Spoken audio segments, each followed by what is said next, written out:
Hello students, कैसे हैं आप लोग। उम्मीद करता हूँ सब एकदम बेहतरीन होंगे और एकदम मज़े कर रहे होंगे। तो गाइज आज हम लोग इस लेक्चर में स्टार्ट करने जा रहे हैं class 12th maths chapter number 11 3D geometry का 11.2 का इंट्रोडक्शन। ठीक है, तो इसके अंदर हम लोग लाइंस के वेरियस एस्पेक्ट को पढ़ेंगे ना। सो हमारी जो लाइन होगी वो 3D स्पेस में होगी ना, लाइन इन 3D। इसके वेरियस एस्पेक्ट्स यानी कि इसके डिफरेंट डिफरेंट एस्पेक्ट्स पढ़ेंगे, जैसे कि क्या क्या एस्पेक्ट्स हो सकते हैं कि भाई लाइन की इक्वेशन क्या होगी। अब लाइन की इक्वेशन भी डिपेंड करती है कि क्या क्या कंडीशंस गिवन है।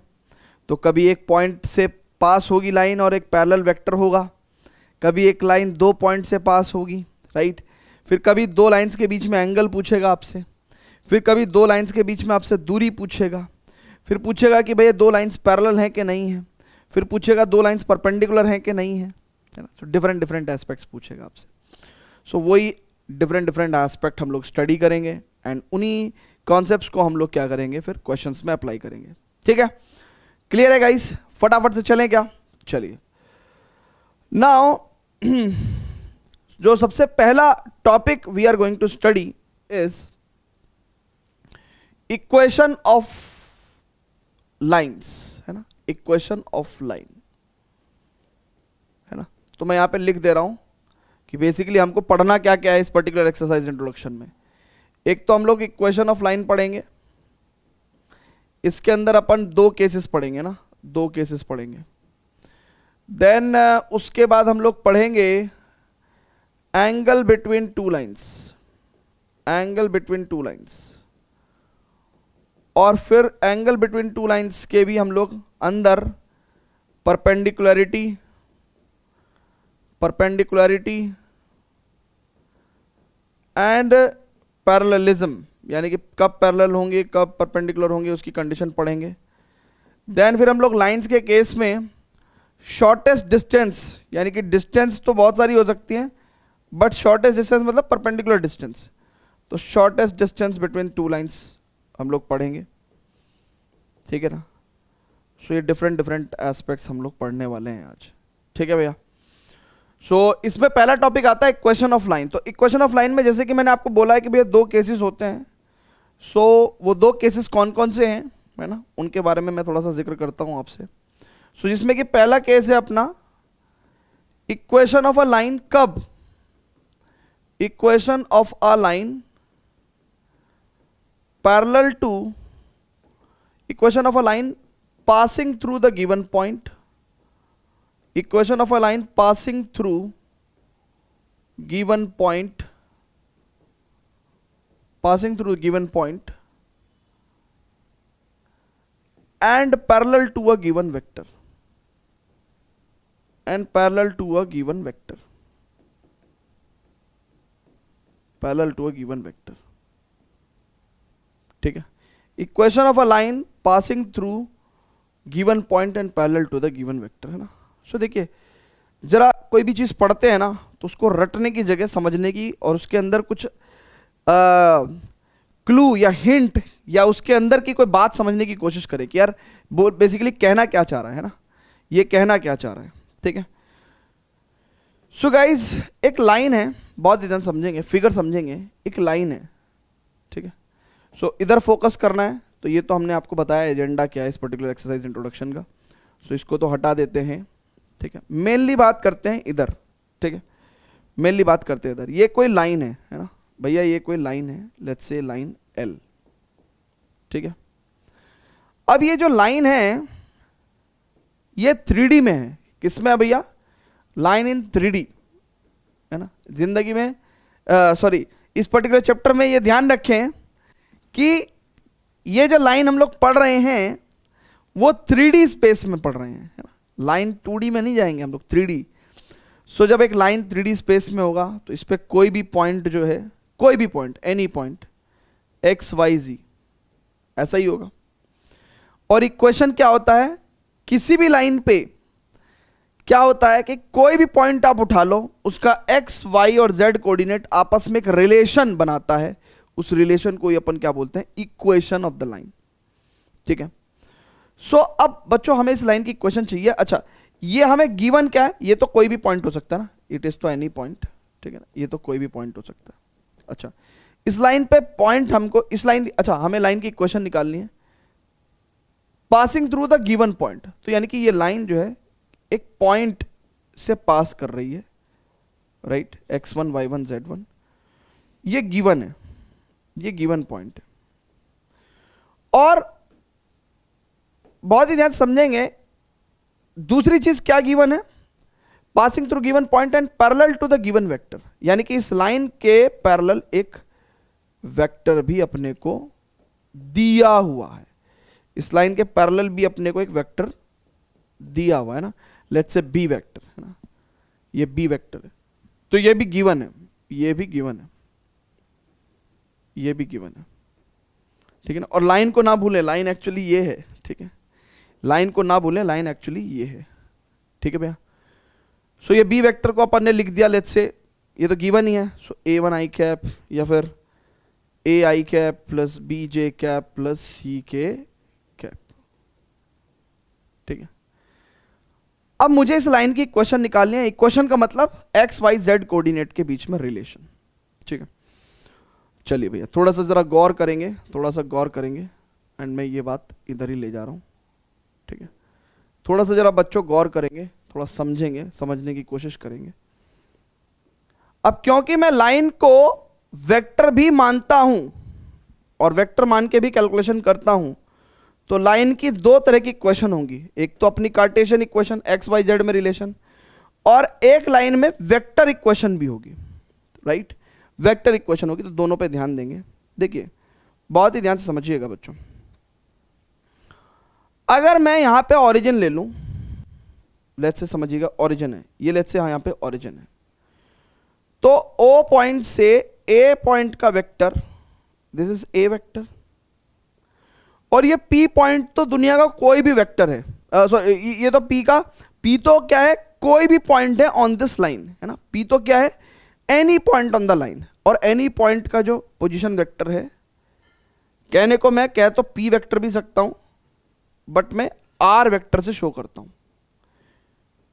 यानी कि बहुत ध्यान से समझें, A पॉइंट का पोजीशन वेक्टर A वेक्टर है, ठीक है, और P पॉइंट का पोजीशन वेक्टर R वेक्टर है, P पॉइंट का पोजीशन वेक्टर R वेक्टर है। अब बच्चों बहुत ही ध्यान से समझना, ये हो गया आपका AP वेक्टर, ठीक है, AP वेक्टर। अब बच्चों from the triangle law, basically from the triangle law, triangle of vector addition, A vector plus AP vector, A vector plus AP vector बराबर R वेक्टर। यानी कि from the triangle of vector addition we have A vector plus AP vector. Now बच्चों बहुत ध्यान से समझेंगे, clearly जो AP vector है वो पैरेलल है किसके, B वेक्टर के। AP वेक्टर जो है वो पैरेलल किसके है बच्चों, B वेक्टर के, B वेक्टर के। Now AP vector is parallel to B vector, तो इसका मतलब एक बात तो पक्की है कि भैया AP और B कोलिनियर है, और कोलिनियर है तो इसका मतलब मैं AP वेक्टर को लैम्डा टाइम्स B वेक्टर बोल सकता हूं, where lambda is any non zero scalar, lambda is any non zero scalar. बोलो भैया जल्दी से बोलो, is it clear to everyone, right है। आपको मेरी बात समझ में आ रही है, हाँ बहुत ही बढ़िया, बहुत ही बेहतरीन। सो यानी कि मैं इस AP वेक्टर की जगह में क्या लिख सकता हूं, R vector is equal to A vector plus lambda times B vector, यानी कि this is the vector equation of the line.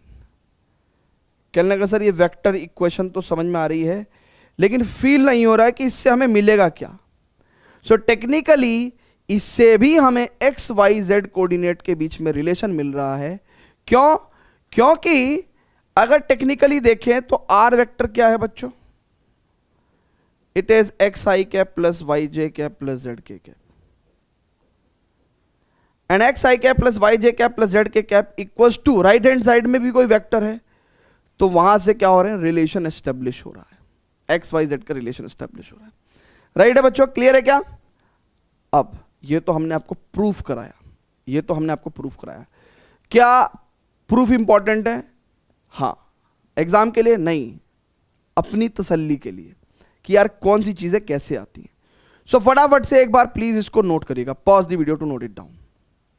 ठीक है, अब सेम काम हम लोग अगले पेज पे करेंगे ना, सेम काम, यही सेम काम हम लोग अगले पेज पे करेंगे, बट थोड़ा सा सिंप्लीफाइड मैनर में करेंगे ना, सिंप्लीफाइड मैनर में, यानी कि जिस मैनर में हमें याद रखना है, जिस मैनर में हमें अप्लाई करना है। So equation of a line है ना, लिख रहे हैं, अगले पेज पे भी सेम टॉपिक लिख रहे हैं, फटाफट से इसको नोट कर लिया गया, pause the video, note it down please. So equation of a line है ना, इक्वेशन ऑफ अ लाइन, और इसका हम लोग कौन सा केस कर रहे हैं बच्चों? पहला case, when equation of a line passing through a point, passing through a point, passing through a given point and parallel to a given vector, and parallel to the given vector। ठीक है, clear है भैया? सो यानी कि एक line है भैया, बहुत ही ध्यान समझिएगा, एक लाइन है, राइट, L, और लाइन कैसी है? लाइन भैया आपकी सिंपली एक पॉइंट A जो कि गिवन है उससे पास करती है, x1 y1 z1, और ये लाइन जो है किसी गिवन वेक्टर के क्या है भैया? पैरेलल है ना, पैरेलल है। ये भी गिवन है और ये भी गिवन है। लाइन की इक्वेशन निकालने का मतलब क्या है कि लाइन पे any point P, any point, right, any point P के एक्स वाई जेड कोऑर्डिनेट में रिलेशन। तो जैसे पिछले पेज पे हमने क्या काम किया, A पॉइंट से हमें मिला A वेक्टर और P पॉइंट से मिला हमें R वेक्टर। अरे मिलना P वेक्टर चाहिए था, बट अपन उसको R वेक्टर कह रहे हैं, एनी जनरल वेक्टर है ना, एनी जनरल वेक्टर बोल दे रहे हैं। आप R पॉइंट मान लो यार, R पॉइंट मान लो, लो R पॉइंट, ठीक है ना। वैसे जनरल पॉइंट को P से डिनोट करते हैं और जनरल वेक्टर को R से डिनोट करते हैं, इसीलिए ये डिफरेंस आ रहा है, ठीक है। सो और ये B वेक्टर तो अपने को गिवन है, ये कैसा हो सकता है? AI cap plus BJ cap plus CK cap, ठीक है। सो इस लाइन की हमने एक वेक्टर इक्वेशन पढ़ी, वेक्टर इक्वेशन पढ़ी, और वो वेक्टर इक्वेशन क्या है? R vector is equal to A vector plus lambda times B vector, right. ये हमने वेक्टर इक्वेशन पढ़ी लाइन की। So R vector is equal to A vector plus lambda times B vector, ठीक है। Clear है भाई? बात क्लियर है क्या सभी को? Perfectly, very good. अब थोड़ा सा है ना, यहां पे कुछ कुछ चीजें लिखेंगे ना, कुछ कुछ चीजें मैं आप लोगों की तसल्ली के लिए, हालांकि मैंने आपको बताया भी है और फिगर में भी मेंशन्ड है ना, ये फिगर में भी मेंशन्ड है, बट फिर भी मैं यहां पे लिख रहा हूं, it is the R vector is the position vector, PV मतलब position vector of any point. A vector is position vector of given point, given point, given point, ठीक है। चलिए स्टूडेंट्स, एंड B वेक्टर क्या है आपका? Position vector. B vector is a given parallel vector ना, it is not the position vector, it is given parallel vector, given parallel vector, ठीक है। अच्छा, ये बात आपको समझ में आ गई है ना, ये बात आपको समझ में आ गई। अब स्टूडेंट्स जरा बहुत ही ध्यान से समझेंगे, एक तीसरा पर्सपेक्टिव कहो, ठीक है ना, वो है, ये तो देखो, ये तो लाइन को हम लोग वेक्टर मानते हुए उसका वेक्टर इक्वेशन निकाल रहे हैं, है ना। और लाइन का एक आएगा कार्टेशियन इक्वेशन, है ना। एक लाइन का क्या आएगा भैया हमारे पास? कार्टेशियन इक्वेशन भी आएगा ना, इसी सेम लाइन का, राइट, कार्टेशियन इक्वेशन। अब ये कार्टेशियन इक्वेशन कैसे आ रहा है, जरा उसको समझिएगा, जरा उसको समझिएगा बच्चों, कैसे। अब देखिए बच्चों, बहुत ही ध्यान से, बहुत ही ध्यान समझिएगा। बहुत ही ध्यान से समझिएगा। अगर मैं इसको एक्सपेंड कर दूं, है ना, किसको, इसको एक्सपेंड कर दूं, सो आर वेक्टर क्या है, इस पॉइंट का पोजीशन वेक्टर है। यानी कि अगर मैं इसको एक्सपेंड कर दूं तो जरा देखिएगा, आर वेक्टर को क्या लिखूंगा मैं, x i cap plus y j cap plus z k cap, और ए वेक्टर को क्या लिखूंगा मैं, इट इज ए पॉइंट का पोजीशन वेक्टर, यानी कि x1 i cap plus y1 j cap plus z1 k cap plus lambda times b vector कैसा होगा भैया, it is a I cap plus b J cap plus c के cap, यानी कि a I cap plus b J cap plus c के cap, है ना। यहाँ पे थोड़ी सी जगह की कमी पड़ रही है तो हमको सबके थोड़े थोड़े से हमें घिसकाना पड़ेगा ना, जैसे ट्रेन में होता है ना भैया, थोड़ा सा परे परे को बैठ जाइए भैया, थोड़ा सा दूर दूर को बैठ जाओ, है ना, नज़दीक नज़दीक, तो इसलिए हमें क्या मिल जाएगी, थोड़ी सी जगह और मिल जाएगी। सो अपने को लैम्डा टाइम्स बी वेक्टर लिखना है, लैम्डा टाइम्स बी वेक्टर कितना भैया हमारे पास, a I cap plus b J cap plus c के कैप, है ना, a I cap plus b J cap plus c के कैप, ठीक है भैया, परफेक्ट, बहुत ही बढ़िया, बहुत ही बढ़िया। अब स्टूडेंट्स जरा बहुत ही ध्यान से समझेंगे। अब मैं एक अगला स्टेप कर रहा हूं, इस वाले वेक्टर को इधर लेकर आ रहा हूं, तो x minus x one i cap plus y minus y one j cap plus z minus z one k cap, ठीक है, is equal to lambda times A I cap plus b J cap plus c के cap. अब बच्चों अगर बहुत ही ध्यान से देखें तो मैं तो राइट हैंड साइड को खोल भी दे रहा हूं, है ना, it is lambda times A I cap plus lambda times B J cap plus lambda times C के कैप, ठीक है, लैम्डा टाइम्स सी के कैप, है ना। क्लियर है भैया, क्लियर है, क्लियर है, क्लियर है, जल्दी से बोल दीजिए, जल्दी से बोल दीजिए ना, यहां तक की बात क्लियर है क्या भैया, ठीक है, यहां तक की बात क्लियर है। अब बच्चों बहुत ही ध्यान से देखिएगा, अब मैं कंपेयर कर सकता हूं x माइनस एक्स वन बराबर लैम्डा है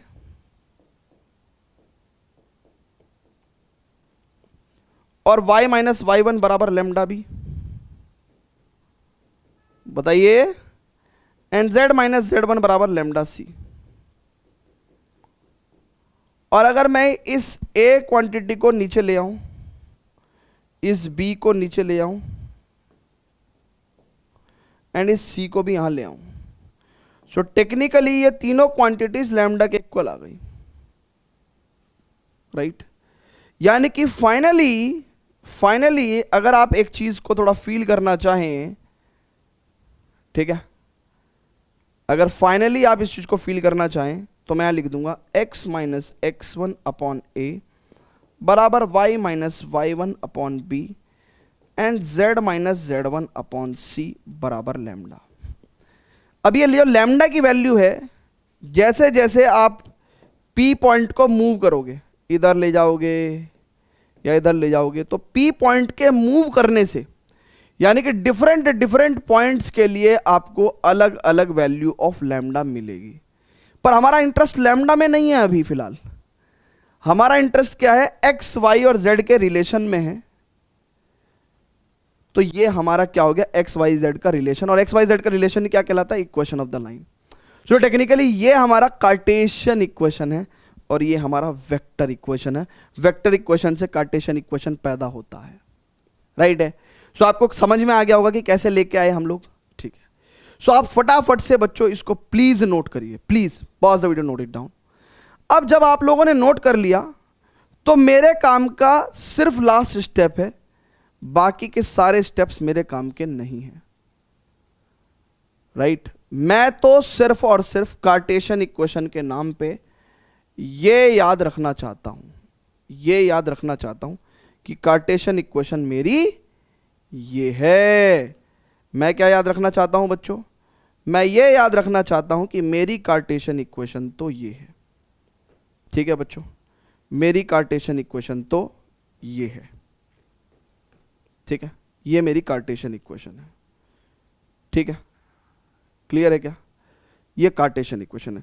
हर बच्चे को क्या आना चाहिए, हर बच्चे को क्या आना चाहिए, हर बच्चे को क्या आना चाहिए, मैं बता देता हूं। हर बच्चे को वेक्टर इक्वेशन से कार्टेशियन इक्वेशन लिखनी आनी चाहिए, कार्टेशियन इक्वेशन से वेक्टर इक्वेशन लिखनी आनी चाहिए, वेक्टर इक्वेशन से फिगर बनानी आनी चाहिए, फिगर से वेक्टर इक्वेशन बनानी आनी चाहिए, फिगर से कार्टेशियन इक्वेशन बनानी आनी चाहिए, और कार्टेशियन इक्वेशन से फिगर बनानी आनी चाहिए। आ जाएगी, कोई दिक्कत नहीं है। अब फिगर से वेक्टर इक्वेशन और वेक्टर इक्वेशन से फिगर तो आप बना सकते हैं, कोई दिक्कत नहीं है। कार्टेशियन इक्वेशन वेक्टर इक्वेशन से हमने ऑब्टेन करके दिखाई है आपको। अब जब आपको कार्टेशियन इक्वेशन आती है तो मैं आपको यहां पे कुछ चीजें थोड़ा सा फील कराना चाहता हूं। अगर बच्चों आप बहुत ध्यान से देखें, बहुत ही ध्यान से देखना, इस इक्वेशन में ये जो नीचे वाली क्वांटिटी है, ये जो नीचे वाली क्वांटिटी है, वो कहीं ना कहीं आपके पैरेलल वेक्टर के डायरेक्शन रेशियोज है।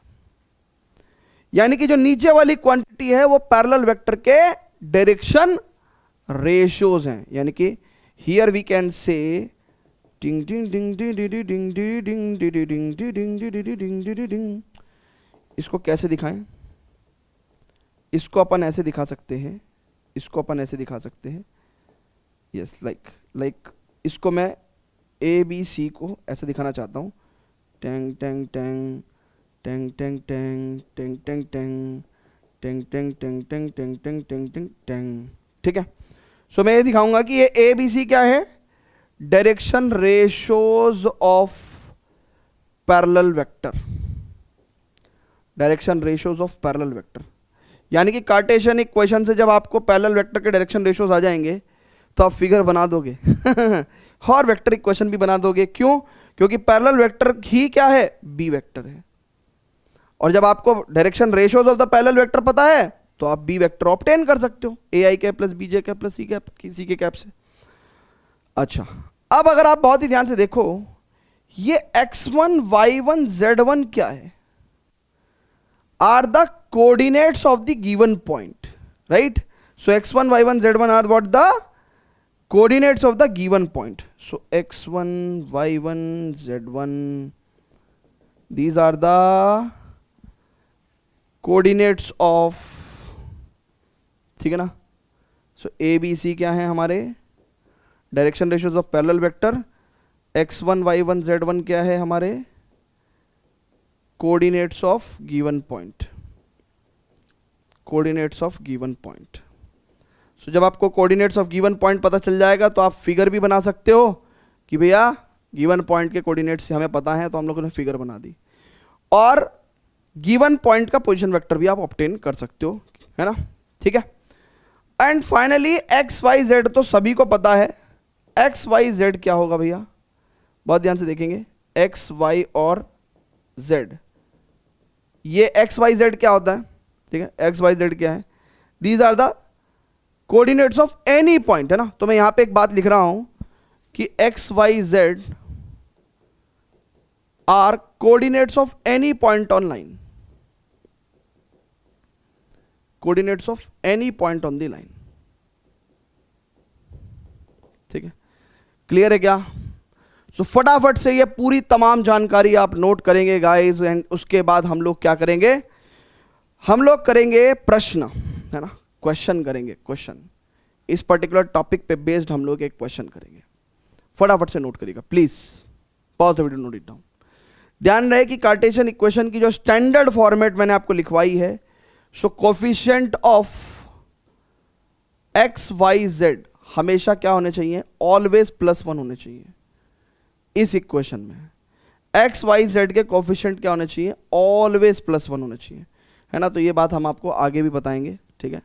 अभी भी बता दिया है तो याद रखना है ना? इस इक्वेशन में, है ना, कभी कोई आपको ऐसे लिखने लगे x1 - x/a, नहीं चलेगा, क्योंकि x का कोफिशिएंट माइनस हो गया, नहीं चलेगा। आपको ऐसे ही लिखनी है, यानी कि एक्स वाई जेड के कोफिशिएंट आपको हमेशा प्लस रखने हैं, +1, है ना? +1 रखने, ठीक है, स्टैंडर्ड फॉर्मेट में। चलिए, सो इतनी जानकारी याद होगी भैया आपको, इतनी जानकारी याद हो गई। चलिए अब एक क्वेश्चन करते हैं, आइए जरा एक क्वेश्चन करते हैं, ठीक है। Example number 6,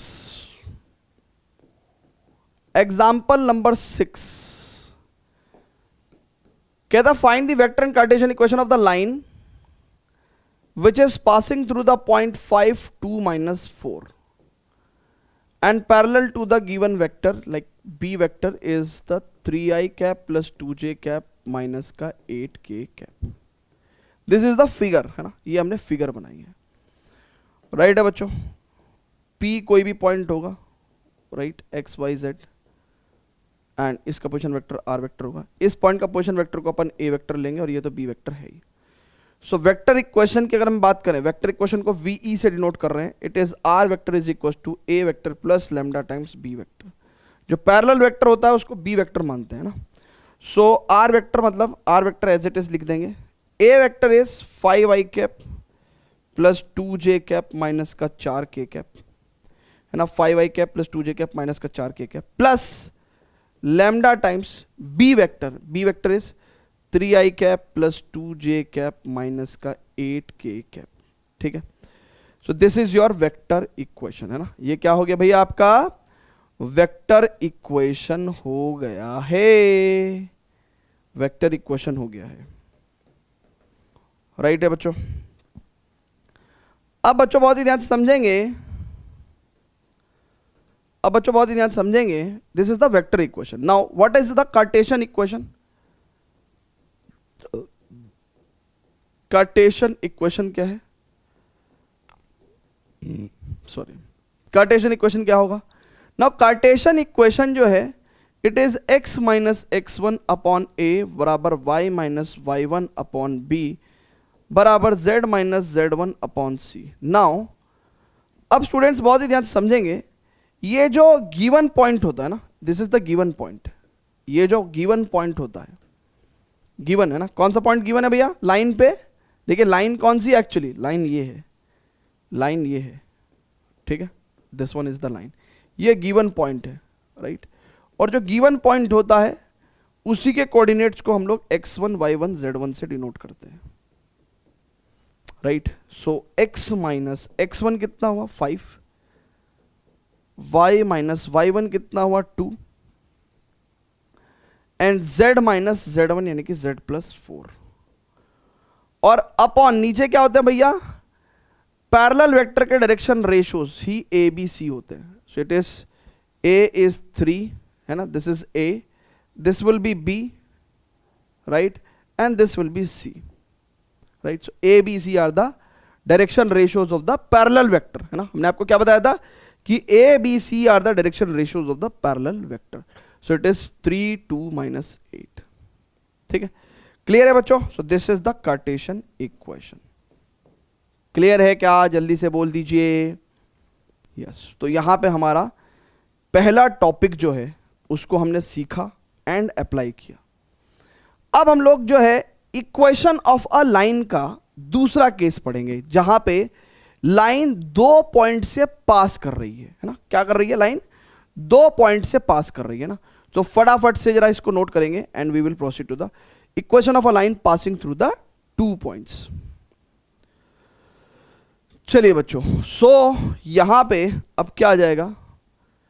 equation of a line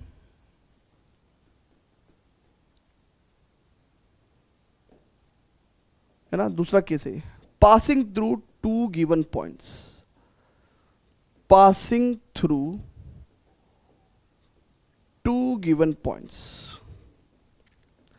2 given points,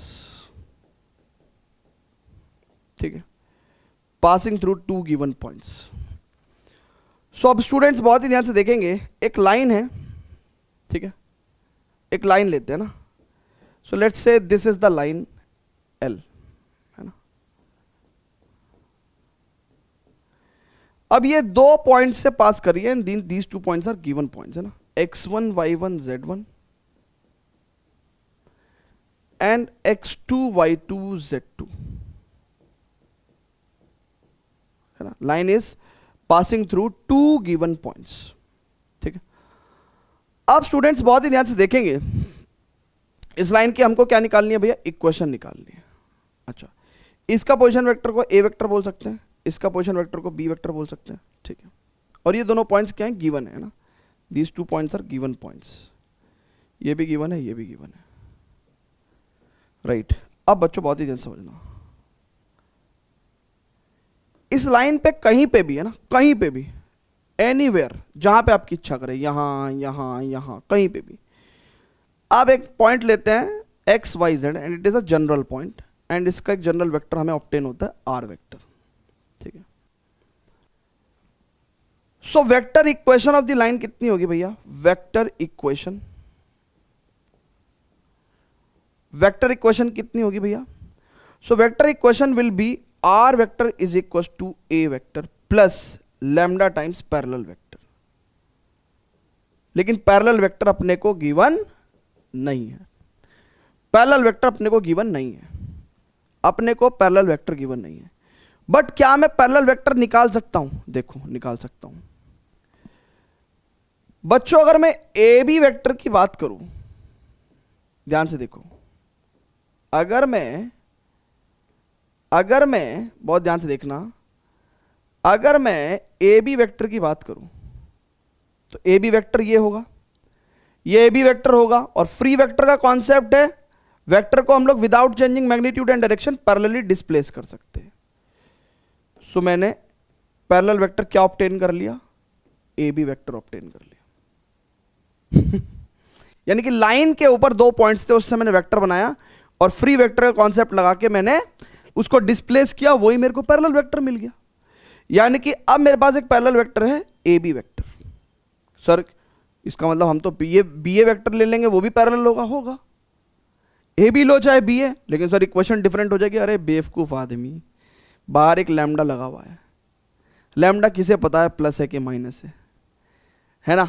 जब आप बी ए ले लोगे तो बाहर नेगेटिव पहुंचोगे, वो भी लैम्डा खा जाएगा, और पॉजिटिव है वो भी खा जाएगा लैम्डा, क्योंकि लैम्डा तो अननोन है ना, पॉजिटिव नेगेटिव अपने को नहीं पता अभी क्या है, वो तो डिफरेंट पी पॉइंट के लिए अलग अलग आएगा, राइट। सो बच्चों अपन ने क्या किया, a vector plus lambda times a b vector, right. अब हमने आपको बताया था कि अगर कभी भी आपको ए बी वेक्टर निकालना है तो इसका मतलब it is equals to B point का position vector minus A point का पोजीशन वेक्टर। यानी कि फाइनली वेक्टर इक्वेशन अपन क्या लिख सकते हैं, आर वेक्टर बराबर a vector plus lambda times b vector minus a vector. ठीक है भैया, क्लियर है क्या, जल्दी से बोल दीजिए। सो this is the vector equation, this is the vector equation, ये आपकी वेक्टर इक्वेशन हो गई। अगर आप ए बी वेक्टर को फर्दर देखना चाहते हैं कि ए बी वेक्टर कैसा लगेगा देखने में, तो x2 minus x1 i cap plus y2 minus y1 j cap plus z2 minus z1 k cap, ऐसा ही होगा भैया ए बी वेक्टर। यानी कि these are the direction ratios of the parallel vector, है ना, ये क्या हो जाएंगे, direction ratios of the parallel vector. तो इसी का अगर हमें कार्टेशियन इक्वेशन चाहिए, मान लो अगर इसी का हमें कार्टेशियन इक्वेशन चाहिए, अगर हमें इसी का कार्टेशियन इक्वेशन चाहिए, सो कार्टेशियन इक्वेशन क्या होगा भैया, x माइनस x1 बराबर y माइनस y1 बराबर z minus z1 upon direction ratios of the parallel vector, direction ratios of the parallel vector, direction ratios of the parallel vector. So यही आपकी Cartesian equation हो गई, right है क्या, बोलो, है ना।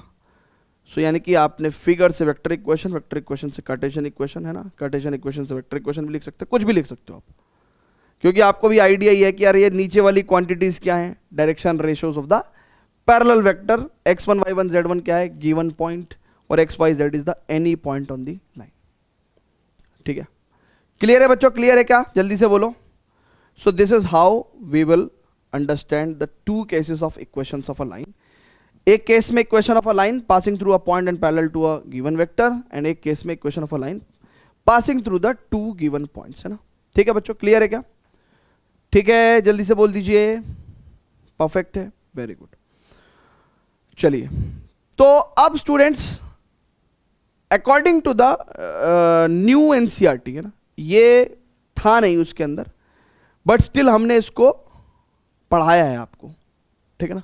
सो अगर कोई भी 2 पॉइंट्स आपको अगर दे दिए, है ना, सो उन 2 पॉइंट्स का इस्तेमाल करके आप क्या कर सकते हैं, है ना, सिंपल डायरेक्ट फॉर्मूला बेस्ड जो है वेक्टर इक्वेशन निकाल सकते हैं और कार्टेशियन इक्वेशन भी आप निकाल सकते हैं, ठीक है। चलिए, तो अगर हम लोग क्वेश्चन पे प्रोसीड करने जाएंगे, है ना, लाइक 6 के बाद अगर अपन 7 पे जाएंगे, तो यहां पे हमारे को साफ साफ जो पूछा गया है angle between the pair of lines, यानी कि जो नेक्स्ट टॉपिक है टेक्निकली वो हमें क्या पढ़ना है, angle between the pair of lines, है ना, angle between the pair of lines. So अपन स्टडी करेंगे angle between the pair of lines, but before that students please pause the video, note it down, please इसको note करिएगा, please pause the video, note it down, please pause the video to note it down, ठीक है, ठीक है guys, जल्दी से बोल दीजिए, है ना, वेरी गुड। चलिए, अब स्टूडेंट्स बहुत ही ध्यान से समझिएगा, angle between the 2 pair of lines, है ना, एंगल बिटवीन 2 लाइंस, है ना, सिंपल कॉन्सेप्ट है हमारा, angle between 2 lines, angle between 2 lines, 2 lines के बीच में अपने को क्या निकालना है, एंगल निकालना है, एंगल, ओके। अब एंगल बिटवीन 2 लाइंस निकालना है अगर अपने को, कैसे निकालेंगे ब्रो, देखिए, अगर हमारे पास लेट्स से 2 लाइंस हैं L1 and another line is L2। अब पहली बात तो सिचुएशन ये है कि दोनों लाइन क्या है, 3D में है, और इन लाइंस को थोड़ा सा एक्सटेंड भी कर दो, है ना, थोड़ा सा एक्सटेंड कर दो। अब देखिए, यहां तो आपको थोड़ा सा ऐसा लग रहा है कि दोनों लाइंस जो हैं वो, है ना, यहां पे तो ऐसा लग रहा है कि इधर भी सेम एंगल बना रहा है, इधर भी सेम एंगल बना रहा है, ठीक है, बट हमेशा ऐसा नहीं होता ना, हमेशा ऐसा नहीं होता, ठीक है। मान लेते हैं मैं क्या करता हूं, बेसिकली 2 लाइंस को ऐसे लेता हूं ना, ऐसे L1 L2। सो 2 लाइंस के बीच में देखिए, अगर आप बहुत ध्यान से, तो 2 तरह के एंगल होंगे, थीटा, राइट, और एक ये हो गया फाई, ठीक है ना। इन थीटा फाई से भी ज्यादा इंपॉर्टेंट है कि थीटा क्या है, आपका एक्यूट है, एंड फाई क्या है, आपका ऑब्ट्यूज है। हम कौन सा निकालने वाले हैं, हम एक्यूट निकालने वाले हैं। हम किसकी बात कर रहे हैं, हम लोग एक्यूट एंगल की बात कर रहे हैं। So we are finding out acute. एक बार अगर हमने एक्यूट निकाल लिया तो ऑब्ट्यूज कैसे आ जाएगा, 180 माइनस थीटा करके आ जाएगा, right. So we are just finding out the acute angle. अब एक्यूट एंगल निकाल रहे हैं, तो देखिए 2 लाइंस के बीच में एंगल निकालना है अगर, तो मैं आपको सजेस्ट करता हूं कि इन दोनों लाइंस के पैरेलल जो वेक्टर्स हैं, यानी कि L1 लाइन के पैरेलल जो वेक्टर है B1 वेक्टर, जब लाइन की इक्वेशन दी होगी तो पैरेलल गिवन वेक्टर भी दिया होगा, है ना, चाहे वेक्टर इक्वेशन हो चाहे कार्टेशियन इक्वेशन हो, लेकिन B1 वेक्टर की जानकारी अपने को होगी। और लाइन L2 के पैरेलल हो गया B2 वेक्टर। तो मैं चाहता हूं कि 2 वेक्टर्स के बीच में आप एंगल निकाल दो, तो लाइंस के बीच में एंगल निकल ही जाएगा। So let's say B1 vector आपका क्या दे रखा है, A1 I cap plus B1 J cap plus C1 K cap, ऐसा दिया हुआ है मान लो। और B2 वेक्टर लेट्स से आपको ऐसा दिया हुआ है A2 I cap plus B2 J cap plus C2 K cap, let's say आपको ऐसा दिया हुआ है ना, ऐसा आपको दिया हुआ है, ठीक है। सो कॉस ऑफ थीटा कितना होगा भैया, B1 dot B2 upon magnitude of B1 and magnitude of B2, है ना। ऐसे करके हम 2 वेक्टर्स की डॉट प्रोडक्ट्स का यूज करके हम लोग थीटा एंगल निकाल पाते थे, है ना। बट यहां पे B1 dot B2 positive value भी आ सकती है, 0 भी आ सकता है, नेगेटिव भी आ सकता है, लेकिन हम लोग क्या निकाल रहे हैं, हम लोग तो एक्यूट निकाल रहे हैं। सो टू मेक श्योर कि हमें एक्यूट एंगल ही मिले, हम लोग यहां पे एक मॉड्यूलस पुट कर रहे हैं। क्या पुट कर रहे हैं अपन, मॉड्यूलस पुट कर रहे हैं कि हमें एक्यूट एंगल चाहिए, है ना। हमें क्या चाहिए भैया, हमें चाहिए एक्यूट एंगल, ठीक है ना, हमें एक एक्यूट एंगल चाहिए। सो हम यहां पे लिख भी सकते हैं कि फॉर एक्यूट थीटा, है ना, for acute theta, for acute angle theta, ठीक है। सो इसका मतलब कॉस थीटा की वैल्यू कितनी आ जाएगी अगर आप बहुत ही ध्यान से देखें तो b1 डॉट b2 से a1 a2 plus b1 b2 plus c1 c2 right upon b1 vector का magnitude is a1 square plus b1 square plus c1 square and b2 vector का magnitude is a2 square plus b2 square plus c2 square right. Clear है क्या? This is the cos of theta, है ना। यहां से cos theta हमने आपको निकाल दिया। क्लियर है भैया? ऐसे हम लोग angle between the two lines लेके आते हैं, ठीक है। This is the formula to find out the angle between the two lines, या एंगल बिटवीन टू लाइंस का फॉर्मूला है, ठीक है। ओके, अब स्टूडेंट्स बहुत ही ध्यान से समझेंगे। हमने आपको कहा था कि जब हम लोग एंगल बिटवीन टू लाइंस पढ़ाएंगे तो समय उसी टाइम पे, सेम पॉइंट ऑफ टाइम पे मैं आपको condition for perpendicularity and condition for parallelism भी पढ़ाऊंगा। Condition for perpendicularity and condition for parallelism भी पढ़ाऊंगा, ऐसा मैंने कहा था आपसे। ध्यान है आपको? ध्यान है क्या भैया आपको? ठीक है। सो गाइज अब बहुत ध्यान से देखेंगे, मैं यहाँ पे एक लाइन खींच रहा हूँ फॉर द सेपरेशन, ठीक है। फॉर दिस सेपरेशन में एक लाइन खींच रहा हूँ, ठीक है। एक सेपरेशन के लिए मैं एक लाइन खींच रहा हूँ,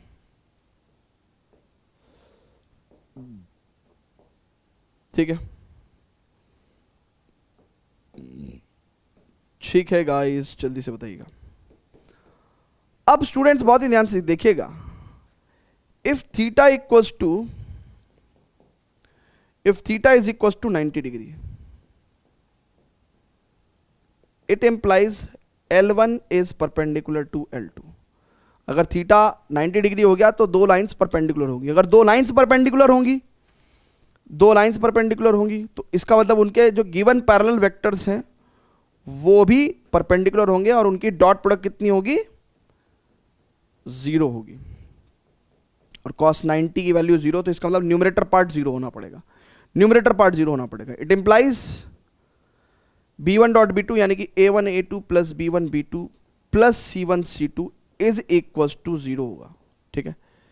ये बात आपको समझ में आई क्या भैया? अगर थीटा की वैल्यू 90 डिग्री होगी तो डेफिनेटली ये cos 90 0 यानी कि न्यूमरेटर पार्ट को 0 होना पड़ेगा, ठीक है। If theta is equal to 90 degree, है ना। So this is the condition for perpendicularity, condition for perpendicularity, condition for perpendicularity, ठीक है। राइट है क्या? Condition for perpendicularity. तू इजाजत दे अगर मुझको थोड़ा प्यार कर, ए जान हो जाने जान।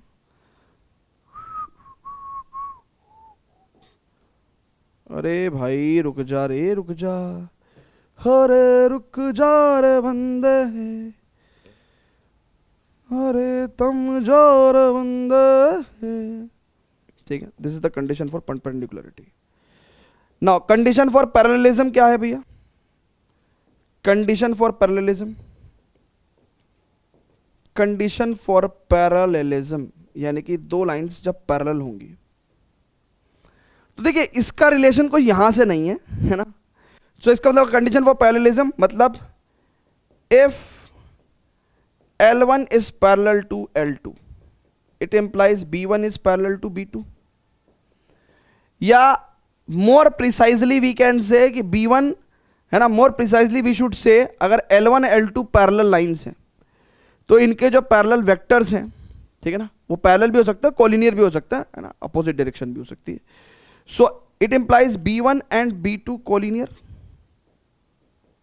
B1 and B2 collinear हो गए, B1 और B2 वेक्टर कोलिनियर हो गए, ठीक है।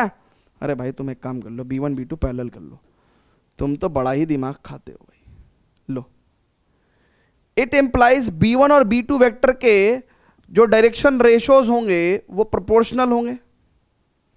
So it employees A1 upon A2 बराबर B1 अपॉन B2 बराबर C1, है ना, B1 upon B2 बराबर C1 upon C2. This is what the condition for parallelism, है ना। So condition for perpendicularity and condition for parallelism दोनों हमने आपको लिखवा दिया, and angle between the two lines का भी फॉर्मूला हमने आपको बता दिया।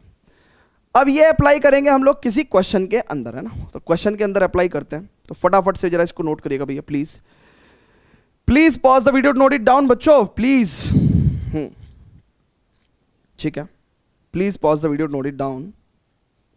ओके ओके ओके, ग्रेट है बच्चों, ग्रेट है ग्रेट है ग्रेट है, वेरी वेरी गुड। ठीक है, चलिए अब स्टूडेंट्स आगे चलते हैं, आगे चलते हैं। अब हमारे पास जैसे एक क्वेश्चन था, find the angle between the pair of lines. अब किसी भी लाइन में मान लो ये लाइन L1 होगी, भैया दो लाइंस की बात कर रहे हैं ना, ये लाइन L2 होगी। अरे दो लाइनों का जिक्र है। ये लाइन L1 पे ये वाला हो गया A1 वेक्टर और ये हो गया A2 वेक्टर, राइट, यानी कि गिवन पॉइंट्स के position vector, plus lambda times ये हो गया B1 वेक्टर यानी कि गिवन पैरेलल वेक्टर, और ये हो जाएगा भैया आपका B2 वेक्टर। ठीक है भैया, आप बहुत ही ध्यान से समझिए, लाइन की जो इक्वेशन होती है वो कुछ ऐसे होती है। तो ये वाला वेक्टर पैरेलल गिवन वेक्टर होता है ना, तो उसी हिसाब से हमने इनकी नेमिंग कर दी। आप क्वेश्चन में क्या करोगे, सॉल्यूशन लिख के नेमिंग कर दोगे, क्योंकि पेपर तो बोर्ड का होगा ना, उनके क्वेश्चन पेपर पे मार्किंग करके तो कोई फायदा नहीं है, अपनी आंसर शीट में मार्किंग करनी है। सो आप ऐसे सबसे पहले तो वेक्टर्स में आप अंडरलाइन करके ऐसे मार्किंग कर देंगे। ठीक है, अब आपने मार्किंग कर दी, तो इसका मतलब अगर हमें दो लाइंस के बीच में एंगल चाहिए, है ना, सो एक्यूट एंगल थीटा, यहां साफ साफ लिखेंगे, acute angle theta between two lines will come out with the formula cos theta is equals to modulus b1 dot b2 upon magnitude of b1 vector into magnitude of b2 vector। Check कर लो, इसका मतलब क्या होगा बच्चों, बहुत ही ध्यान से देखिएगा। मॉडुलस b1 डॉट b2, इसको और इसके डॉट प्रोडक्ट, सो 1 into 3 right, plus 2 into 2 plus 2 into 6, right है।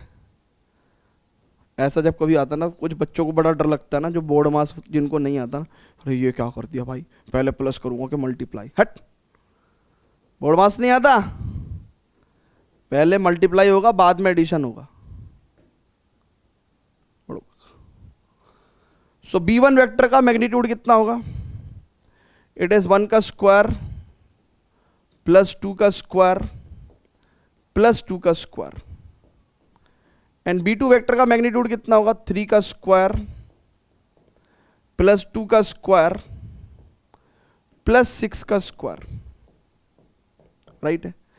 सो it will come out 3 plus 2 दूनी 4 प्लस 6 दूनी 12 अपॉन अंडर रूट 2 दूनी 4, 4 दूनी 8 और 1 9। ठीक है भैया, एंड ये कितना आ जाएगा, 3 तिया 9, 2 दूनी 4, 6 छंग 36। सो बहुत ध्यान से देखेंगे कि कॉस थीटा की वैल्यू कितनी आ जाएगी, इट इज 4 3 7 12 और 7 19, और 19 को अगर मॉडुलस के अंदर रखे कोई फायदा नहीं है ना, 19 तो पॉजिटिव क्वांटिटी है, और ये रूट ऑफ 9 इज 3, एंड 36 और 4 40 और 9 49 का square root 7, so it is 19 upon 21, right. So it implies theta will come out as cos inverse 19 upon 21। ऐसा एंगल होने से तो बेहतर है कि कोई एंगल ही ना हो। कैसे निकालेंगे cos इनवर्स 19 अपॉन 21, निकालो भाई, है ना, निकालो, तुम्हें चुल्ल दी है, एंगल निकाल के दिखाओ। ठीक है, क्लियर है भैया, क्लियर है क्या, जल्दी से बोलो, परफेक्ट है, अमेजिंग, ओके। सो फटाफट से इसको नोट करेंगे एंड फर्दर प्रोसीड करेंगे फिर। ठीक है भैया, फर्दर प्रोसीड करेंगे, फर्दर प्रोसीड करेंगे। ठीक है, चलिए अब देखिए, angle between the pair of lines जो है वो आपको इस तरीके से दे रखा है, यानी कि यहां पे तो वेक्टर इक्वेशन दे रखी थी आपको, यहां पे एंगल बिटवीन टू लाइंस में क्या दे रखा है, आपको कार्टेशियन इक्वेशन की फॉर्म में दे रखा है, ठीक है। अब कार्टेशियन इक्वेशन की फॉर्म में दे रखा है तो क्या दिक्कत है, कोई दिक्कत है क्या, कोई दिक्कत नहीं है। देखिए तब भी हम लोग आराम से एंगल बिटवीन टू लाइंस निकाल सकते हैं। कुछ लोग कहेंगे कि सर इसको वेक्टर फॉर्म में कन्वर्ट कर लो, काय को करना है यार, इजी काम को काय को डिफिकल्ट करना। ये लाइन L1 है भैया और ये लाइन L2 है ना, फिर से बोल रहा हूँ, ये लाइन L1 है और ये लाइन L2 है। सबसे पहले तो जब कार्टेशियन इक्वेशन दे रखी हो तो x, y और z के कोफिशिएंट जो हैं वो हमेशा +1 होने चाहिए, ऑलवेज। x का कोफिशिएंट 1, y का 1, z का 1, x का 1, y का 1, z का 1, ठीक है। ऐसा हो जाए तो इसका मतलब आगे बढ़ने की अनुमति है। अदरवाइज वो स्टैंडर्ड फॉर्म में नहीं है ना, तो बेकार है, कोई फॉर्मूला लगाना बेकार है, ठीक है। अब स्टूडेंट्स जरा बहुत ही ध्यान से देखेंगे, हमने कहा था कि जो नीचे वाले नंबर्स होते हैं ये पैरेलल वेक्टर के डायरेक्शन रेशियोज होते हैं, राइट। सो ये A1 B1 सॉरी, हमने आपको बताया था कि जो नीचे वाले नंबर्स होते हैं ये क्या होते हैं, पैरेलल वेक्टर के डायरेक्शन रेशियोज होते हैं। तो A1 B1 C1 हो जाएगा क्योंकि लाइन L1 है, और नीचे वाले नंबर्स यहां पे क्या हो जाएंगे, direction ratios of the parallel vector of line L2, तो इसको हमने A2 B2 C2 बोल दिया, राइट। क्लियर है क्या? एंड हमें तो एक्यूट एंगल थीटा के लिए फॉर्मूला पता ही है, एक्यूट एंगल थीटा के लिए हमें तो फॉर्मूला पता ही है, cos theta is equal to modulus A1 A2 plus B1 B2 plus C1 C2 upon model under root A1 square plus B1 square plus C1 square, है ना। फॉर्मूला है direct, A2 square plus B2 square plus C2 square, right. It implies, हम लोग cos theta को कैसे लिख देंगे भैया, A1 is 3, A2 is 1 plus B1 is 5, B2 is 1 and C1 is 4 and C2 is 2, ठीक है ना। ध्यान से भैया, है ना। फिर A1 स्क्वायर यानी कि 3 का square plus 5 square plus 4 square under root A2 square 1 square plus 1 square plus 2 square, ठीक है। राइट है बच्चों, क्लियर है क्या, जल्दी से बोल दीजिए हाँ। यानी कि cos थीटा का वैल्यू कितना हो जाएगा, it is 3 Ekam 3 plus 5 Ekam 5 plus 4 दूनी 8 अपॉन अंडर रूट 3 का स्क्वायर 9 प्लस 5 का स्क्वायर 25 प्लस 4 का स्क्वायर 16 एंड 1 का स्क्वायर 1, 1 का स्क्वायर 1, 2 का स्क्वायर 4, ठीक है। सो 8 5 13 और 3 16, 16 को मॉडुलस के अंदर रखने की जरूरत नहीं है, ठीक है। और ये हो जाएगा 25 और 16, है ना। देखिए 4 1 5 1 6, ये रूट 6 हो गया, और ये हो जाएगा 25 और 10 35, 35 और 15 25, हट पगले, 16 और 9 25 दूनी 50 नहीं हो जाएगा, और 50 को क्या लिख सकते हैं हम लोग, 5 दूनी 10 पंजे 50, सो 5 रूट 2, सो ये 5 रूट 2 हो जाएगा, है ना। रूट 50 लिख दो यार, रूट 50 लिख दो, ठीक है। सो गाइज जब आप ऐसा कर लोगे तो फाइनली cos थीटा आपके पास कितना आ जाएगा, इट इज 16 अपॉन 50 6 300, है ना, 5 6 30 ना, सो 300 में लिख देंगे अपन 10 रूट 3, तो 16 upon 10 root 3, so theta will come out as cos inverse 16 upon 10 root 3, answer है भैया, ठीक है। जल्दी से बोलो, निकाल दोगे angle between the two lines, बोल दीजिए प्लीज, बोल दीजिए, बोल दीजिए सर, बोल दीजिए, परफेक्ट है क्या, चलें क्या आगे, चलें क्या गाइस, ठीक है। 50 छंग 300, 300 विल बी 10 रूट 3। अब स्टूडेंट्स आगे बढ़ेंगे, है ना, फटाफट से इसको जरा नोट कर लीजिए please, pause the video, note it down, very good. अब जो हमारा टॉपिक है अगला, that is the last topic of this particular exercise introduction, ठीक है। So the topic is find the shortest distance, यानी कि अब हम लोग क्या पढ़ने वाले हैं, अब हम लोग पढ़ने वाले हैं शॉर्टेस्ट डिस्टेंस। ठीक है, शॉर्टेस्ट डिस्टेंस। कभी सोचा है शॉर्टेस्ट डिस्टेंस कैसा हो सकता है? भैया एक लाइन ऐसे जा रही है L1 और एक लाइन ऐसे जा रही है L2। पहले तो मेरे को ये बताओ कि ये जो दो लाइंस हैं ये इंटरसेक्ट होंगी कि नहीं होगी? ये इंटरसेक्ट होगी कि नहीं होगी? अरे तुम भूल जाते हो, ये दोनों लाइंस 3D में हैं। अरे ये दोनों लाइंस 3D में हैं, 2D में नहीं है। 2D में होता तो इंटरसेक्ट हो जाती, 3D में है। देखो तुम्हें लग रहा है इंटरसेक्ट हो रहे हैं मेरे हाथ, लेकिन इंटरसेक्ट नहीं हो रहे हैं। ठीक है ना? सो ये लाइंस जो है इंटरसेक्ट नहीं हो रही हैं, नहीं हो रही हैं, non intersecting, right, non parallel lines. ठीक है, ऐसी लाइंस को अपन क्या बोलते हैं? स्क्यू लाइंस बोलते हैं। क्या बोलते हैं इसको? Skew lines, right. ठीक है, और ये लाइन कैसी हो गई? आपकी पैरेलल लाइंस हो गई। ये लाइंस कैसी हो गई? आपकी पैरेलल लाइंस हो गई। तो ये जो इसने वर्ड यूज किया है शॉर्टेस्ट डिस्टेंस, वो वर्ड शॉर्टेस्ट वर्ड क्यों यूज किया? शॉर्टेस्ट वर्ड क्यों यूज किया? आप देखिए, बहुत ध्यान से देखिएगा। एक बंदा यहां से लेके और यहां तक नापने लगे तो बेवकूफी है भैया। लाइन की डिस्टेंस ऐसे मेजर करोगे क्या तुम? है ना, इस पॉइंट से इस पॉइंट पर थोड़ी मेजर करोगे। जब वो शॉर्टेस्ट बोलता है तो इसका मतलब वो परपेंडिकुलर डिस्टेंस की बात कर रहा है। किसकी बात कर रहा है? परपेंडिकुलर डिस्टेंस की बात कर रहा है, राइट। यानी कि डिस्टेंस कैसी होगी? परपेंडिकुलर डिस्टेंस की बात कर रहा है। यानी कि अगर दो लाइंस पैरेलल हैं तो हम लोग कैसे नापेंगे डिस्टेंस? इनके बीच की डिस्टेंस कैसे नापेंगे? Perpendicular distance. ये इसको अपन शॉर्टेस्ट डिस्टेंस बोलेंगे। ये आपकी शॉर्टेस्ट डिस्टेंस कहलाएगी, राइट है? ये आपकी शॉर्टेस्ट डिस्टेंस कहलाएगी। सो शॉर्टेस्ट डिस्टेंस के अपने पास फॉर्मूले हैं, है ना, सिंपल फॉर्मूले हैं। फॉर्मूलों को याद करो, सिंपल, बहुत ही, मतलब अगर किसी को इजी बनाना है इस टॉपिक को तो शॉर्टेस्ट डिस्टेंस के फॉर्मूले याद करो। ज़्यादा अफलातून क्वेश्चंस आते नहीं हैं, फॉर्मूला बेस्ड क्वेश्चन आते हैं, और आते ही हैं हर साल बोर्ड्स में। शॉर्टेस्ट डिस्टेंस का क्वेश्चन पिछले 10 सालों में, 8 सालों में, 10 सालों के पेपर में आप देखोगे तो 8 साल शॉर्टेस्ट डिस्टेंस के क्वेश्चन आए हैं। सिंपल फॉर्मूला लगाओ, सिंपल फॉर्मूला लगाओ और आंसर पाओ। ठीक है ना?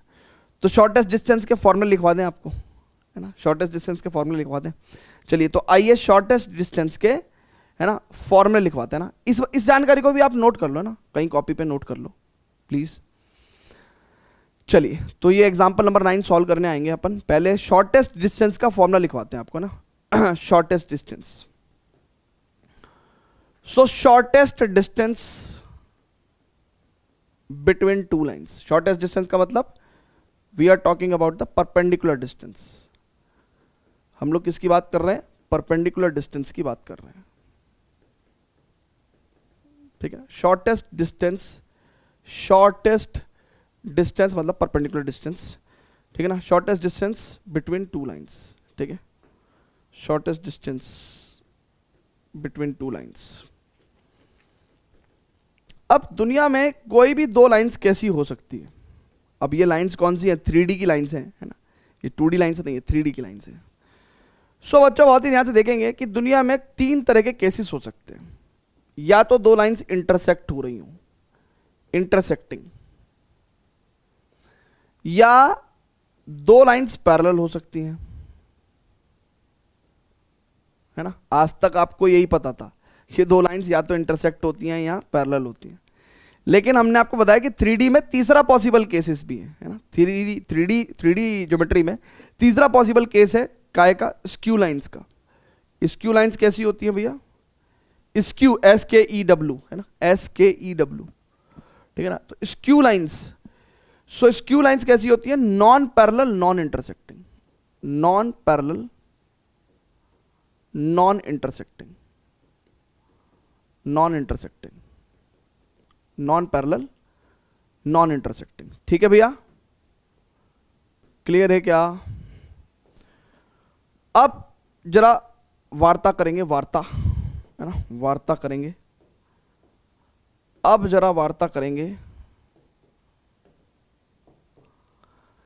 सबसे पहले अगर दो लाइंस इंटरसेक्टिंग होंगी तो उनके बीच में शॉर्टेस्ट डिस्टेंस क्या है? 0। भैया वो तो चिपक गई, ठीक है नहीं? तो उनके बीच में तो शॉर्टेस्ट डिस्टेंस क्या होगी भैया? इंटरसेक्टिंग लाइंस के बीच में शॉर्टेस्ट डिस्टेंस तो 0 होगी ना, इसकी तो बात ही नहीं करनी, ये तो अब पता ही है अपने को। अच्छा, अगर अब दो लाइंस कभी पैरेलल हुई है ना, तो लेट्स से दो लाइंस हैं पैरेलल हैं, ठीक है ना, R vector is equal to A1 vector plus lambda times B vector. अच्छा, पैरेलल लाइन की दो लाइंस की अगर दो लाइंस अगर पैरेलल हैं तो ऐसे तो आपको महसूस हो जाएगी, फिगर से तो महसूस कर लोगे। अगर बिना फिगर के महसूस करने को बोलूं, बिना फिगर के महसूस करने को बोलूं, सो देखो बिना फिगर के महसूस कराता हूं।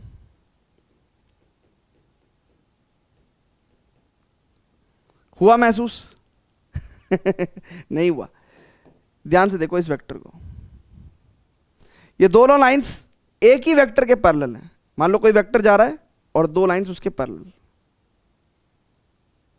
ठीक है ना। सो यानी कि ये दोनों लाइंस के जो वेक्टर हैं है ना, पैरेलल वेक्टर सेम है, ठीक है ना। तो ये लाइंस भी क्या हो गई? पैरेलल हो गई। सो जैसे कि मैंने आपको कहा था कि डायरेक्ट फॉर्मूला आप याद कर सकते हैं, ठीक है ना, कोई ऐसा इसके प्रूफ में घुसने की जरूरत नहीं है। It is A2 minus A1 vector की क्रॉस प्रोडक्ट B वेक्टर के साथ, तो आएगा आपके पास एक वेक्टर, है ना, vector cross vector is a vector. इसका मैग्नीट्यूड लेना है अपॉन वेक्टर B का मैग्नीट्यूड लेना है, अपॉन वेक्टर B का मैग्नीट्यूड लेना है। क्लियर है? अच्छा, अब दो लाइंस अगर स्क्यू लाइंस हैं तो फिगर से तो आपको महसूस हो नहीं पाएगी, फिगर से तो आप इंटरसेक्टिंग बता रहे थे है ना, क्योंकि 3D में आपको तो इंटरसेक्टिंग लग रही है लेकिन ये इंटरसेक्टिंग है नहीं। सो दो लाइंस को यूजिंग वेक्टर इक्वेशन कैसे दिखा सकते हैं? A1 वेक्टर प्लस इन दोनों लाइंस के पैरेलल वेक्टर डिफरेंट बना दो, इन दोनों लाइंस के पैरेलल वेक्टर क्या बना दो बच्चों? डिफरेंट वेक्टर बना दो, है ना। It is mu times B2 vector, है ना, it is mu times B2 vector. So shortest distance का फॉर्मूला जो है याद रखेंगे, it is A2 vector minus A1 vector dot product with the B1 cross B2। सो ये स्केलर ट्रिपल प्रोडक्ट है और यहां से एक नंबर आता है, बस वो नंबर हमें पॉजिटिव रखना है, इसलिए यहां पे हम मॉड्यूलस लगा के चल रहे हैं, ठीक है ना। So upon magnitude of B1 cross B2, upon magnitude of B1 cross B2। Clear है बच्चों? क्लियर है क्या? ठीक है। सो ये आपको हमने फॉर्मूले लिखवा दिए हैं, ये फॉर्मूले आपको याद रखने हैं, ठीक है ना। क्लियर है भैया? ठीक है, क्लियर है। सो ये आपको याद रखने हैं, परफेक्ट, वेरी गुड। अच्छा, ये हम फॉर्मूले कब लगा पाएंगे? जब हमें वेक्टर इक्वेशन दे रखी है, लेकिन कभी वो लाइन की कार्टेशियन इक्वेशन भी दे सकता है, तो उस केस में या तो हमें फॉर्मूले पता हो या तो हमें कार्टेशियन भैया ये तो लाइंस जो हैं, अभी जो लाइंस हैं वो वेक्टर इक्वेशन में दे रखी है, अभी लाइंस की वेक्टर इक्वेशन दे रखी है, राइट। लेकिन अगर हमें कभी लाइंस की कार्टेशियन इक्वेशन दे रखी है तो हम लोग शॉर्टेस्ट डिस्टेंस कैसे निकालेंगे भाई? तो हम लोग शॉर्टेस्ट डिस्टेंस कैसे निकालेंगे भाई? तो उसका एक बहुत ही बेसिक क्या है कि या तो हम कार्टेशियन इक्वेशन से वेक्टर इक्वेशन बना लें, तो हम लोग यही फॉर्मूले लगा लेंगे जो कि इजी मेथड है। कार्टेशियन इक्वेशन से वेक्टर इक्वेशन बनाएंगे और ये फॉर्मूले लगा देंगे जो कि एक इजी मेथड है। और इसके अलावा दूसरा क्या हो सकता है? दूसरा क्या हो सकता है? दूसरा ये कि हम लोग कार्टेशियन इक्वेशन के ही फॉर्मूले याद कर लें। तो मैं आपको कार्टेशियन इक्वेशन के फॉर्मूले भी लिखवाऊंगा और कार्टेशियन इक्वेशन से वेक्टर इक्वेशन बना के भी आपको सॉल्व करना सिखाऊंगा, है ना। जब ऐसा कभी अभी एग्जांपल आएगा, कोई क्वेश्चन आएगा तो उसमें करके दिखाएंगे। अच्छा, यहां पे गौर करने वाली बात है कि जब हम लोग इसको सॉल्व कर रहे होंगे और लेट्स से इसका आंसर 0 आ जाए,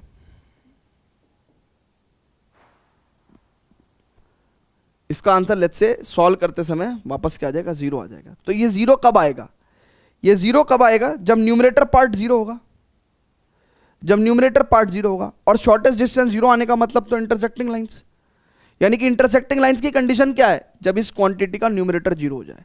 सो यहां पे हम लिखेंगे condition for intersecting lines, condition for intersecting lines.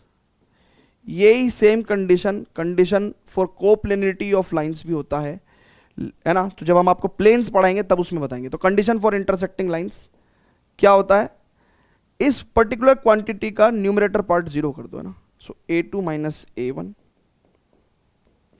Dot b1 cross b2 equal to 0, ठीक है। So this is the condition for intersecting lines. कभी आपको बोलेगा ना वो कि भैया prove that these lines are intersecting, तो आप क्या करोगे, a2 minus a1 dot b1 cross b2 is equal to 0 करके दिखा दोगे, ठीक है। क्लियर है क्या, इसको फटाफट से नोट करेंगे सभी लोग। Please pause the video, note it down, please pause the video, note it down. अब हम लोग shortest distance between two lines का आपको कार्टेशियन इक्वेशन फॉर्मेट भी बताएंगे ना, कार्टेशियन इक्वेशन फॉर्मेट भी बताएंगे। सो ये तो कौन सा फॉर्मेट था, अगर लाइंस कैसी दे रखी हैं, ये तो तब लगाएंगे जब हमें लाइंस वेक्टर फॉर्म में दे रखी है ना, वेक्टर इक्वेशन फॉर्म में गिवन है, ठीक है। चलिए तो फटाफट से pause the video, note it down, ठीक है। किताब में ऐसा हो सकता है कि यहाँ पे b cross a2 minus a1 हो, सो थोड़ी बुद्धि लगाओ। बाहर मैग्नीट्यूड लगा रखा है हमने, है ना, और वेक्टर a का मैग्नीट्यूड और माइनस ऑफ a वेक्टर का मैग्नीट्यूड बराबर ही होता है, सो कोई फर्क नहीं पैंदा, ठीक है। बच्चे कूल हो तुम यार, है ना। Okay, shortest distance between the two lines when Cartesian equations are given. So shortest distance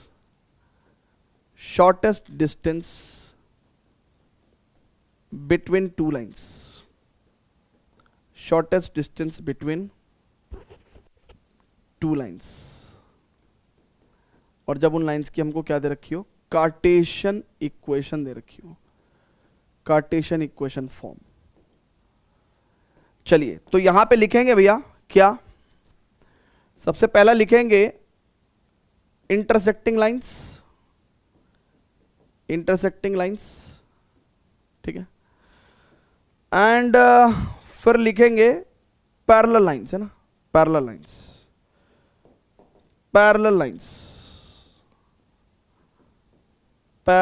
lines, ठीक है। पीले पेन से लिख दें क्या, ऐसा भेदभाव क्यों, किसी को पीला दे रहे हो किसी को सफेद दे रहे हो, ऐसा मत करो सर।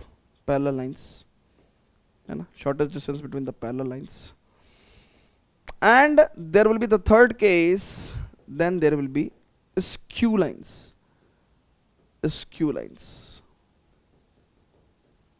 यानी कि नॉन पैरेलल नॉन इंटरसेक्टिंग,